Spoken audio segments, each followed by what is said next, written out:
autumn morning when the stars begin to fall.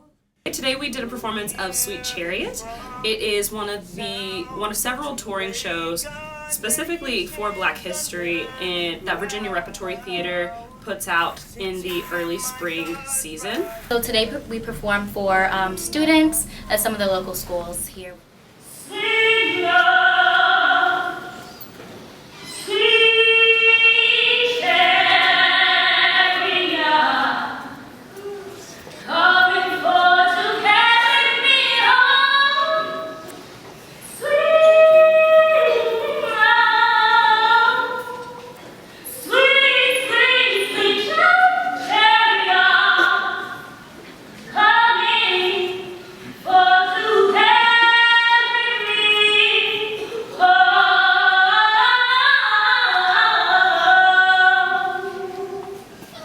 The three of us are three actors who portray the stories and narratives of former slaves within the time frame of the emancipation. So it's stories of what slaves went through in that time frame, of about around the war, what was going on there, and what it was like to realize that it was about to come to an end and they were about to be free. Now, these accounts were taken from narratives from the Federal Writers Project, so everything that we say is completely true and different accounts from different people that have lived during that time as well. Now work began at sunrise and lasts till the sun again. When I was 5 years old, I used to work in the fields with 2 paddles to keep the crows from eating the crops. Work. Blacks didn't always have the opportunity to write down everything, and it was important that they passed things down and told each other these stories and these songs, so that they could create their own history.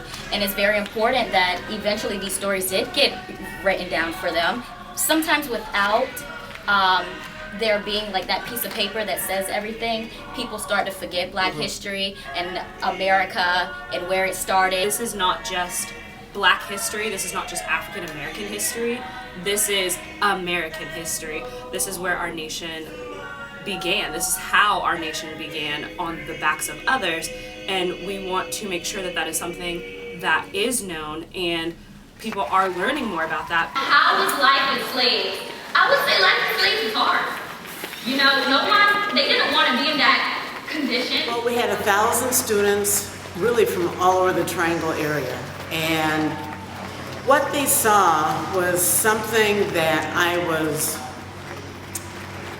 nervous about, but at the same time happy that we have a resource where we could talk about American history and specifically about the enslavement of African American people. So I do believe all of us at one point have said, if we do not learn from our past, if we do not know where we have been, there is no way to have a better future. it's all about education and being comfortable with the subject matter.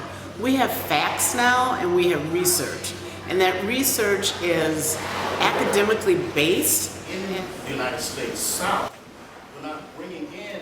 Teachers can really struggle with how to effectively teach the hard history of American slavery, of Jim Crow, of the American South. Dr. Freddie Parker, who's retired from North Carolina Central University, who's presenting Stealing a Little Freedom, Slave Runaways in North Carolina. So we work with teachers on how those ads can really become points of learning about the individual humanity of people who were enslaved. And what we really work with teachers on is using those same primary sources that Dr. Parker shares the history about as teaching tools for their students. I think with everything when we're talking about slavery, we think it's really important to teach the truth, but to also really position it in terms of how enslaved people had agency and resisted in so many ways. And the teachers get a packet of materials, of lesson plans, and then access to additional lesson plans. Carolina K-12 has a database of hundreds and hundreds of lesson plans and PowerPoints and activities for how to really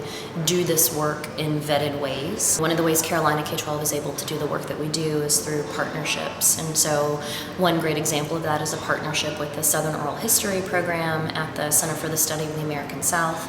We partnered on a program called the Civil Rights Oral History Teaching Fellows. And so from that partnership, There are tons of lesson plans about teaching civil rights in North Carolina through the Southern Oral History program's Oral Histories. Important to save these voices and to save these stories for all kinds of reasons, but including so that artists can come along and make wonderful use of them in things like plays and performances and audio art that's made for radio. I love watching kids, you know, even the squirmiest little third graders that I sometimes talk to, when you play a quote for them and they get to just sit there and listen to it, they're just mesmerized by these stories. And so I think we're helping teachers do the work that they want to do, which is, you know, get these kids to understand the past, but also their role in the present. To collaborate with Carolina K-12 and Christy Norris and other folks on campus, we literally could not do the work that we do without Wilson Library. To find ways to take these oral history interviews and pull really good stories out of them, pull important moments in them that are directly relevant to the things that we know teachers are teaching about every day in classrooms across the state. There's a lot of trepidation about teaching hard history, whether it's fear of doing it wrong, making a mistake, whether it's fear of parent backlash, or, you know, not having the support from your administrators. I think teachers really want to do this, but they also want to do it right. And they need support and resources to be able to do that. And so we feel it's our job to be able to support teachers in the important work that they do, specifically in not just doing this, but doing this in effective, really meaningful ways, so that their students are empowered by what they learn and see the ways that they can work to make their own differences today based on the history that they learn. Did you wake up with a new idea? This is cool sometimes to see the light bulb go off on some of the students. We get a lot of questions about, was slavery hard? What was it like? Are you guys slaves? And it's just interesting to see that there is a lack of education that is going on, a lack of awareness of African American, of Black people, of Africans. And it's really refreshing to kind of be young and able to spark that curiosity, to educate, to inform, and that's something that I'm really proud of.